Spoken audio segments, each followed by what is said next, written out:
দেশের পাশাপাশি পশ্চিমবঙ্গেও সমান তালে কাজ করছেন অভিনেতা চঞ্চল চৌধুরী। নিয়মিত কাজ করছেন টলিউড সিনেমায়।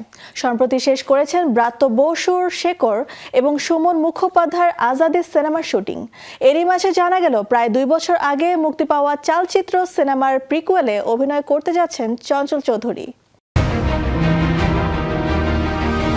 2024 সালের শেষ দিকে প্রেক্ষাগৃহে মুক্তি পেয়েছিল প্রীতম ডি গুপ্তর চালচিত্র। এ সিনেমায় টলিউডে অভিষেক হয় বাংলাদেশের অভিনেতা জিয়াউল ফারুক অপূর্বর। প্রশংসিত হন তিনি।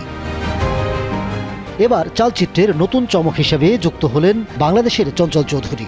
প্রায় 2 বছর আগে চালচিত্র মুক্তির পর চালচিত্র 2 নির্মাণের ঘোষণা দিয়েছিলেন নির্মাতা। সিনেমার গল্পের মোড় ঘুরিয়ে দিয়েছিল 12 বছর আগের একটি মামলা, যেখানে সিরিয়াল কিলার চরিত্রে ছিলেন ব্রাত্য বসু। নির্মাতা জানিয়েছিলেন সেই সময়ের গল্পের সঙ্গে বর্তমান সময়ের গল্পও দেখা যাবে চালচিত্র 2 সিনেমায়। তাই চালচিত্রের পরের পর্বকে একই সঙ্গে প্রিকুয়েল ও সিকুয়েল বলেছিলেন তিনি।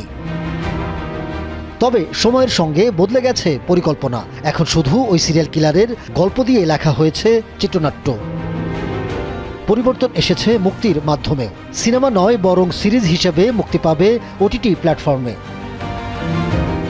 চালচিত্র সিনেমায় ব্রাত্য বসু অভিনীত সিরিয়াল কিলার চরিত্র ভুবনের যুবক বয়সের ভূমিকায় দেখা যাবে চঞ্চল চৌধুরীকে। চরিত্রটি ভয়ঙ্কর হলেও তার অপরাধী হয়ে ওঠার পেছনে আছে মনস্তাত্ত্বিক দ্বন্দ্বের এক অতীত।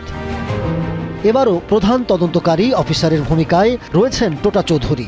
আরও আছেন শ্বেতা মিশ্র, বরুণ চন্দ্র সহ অনেকেই।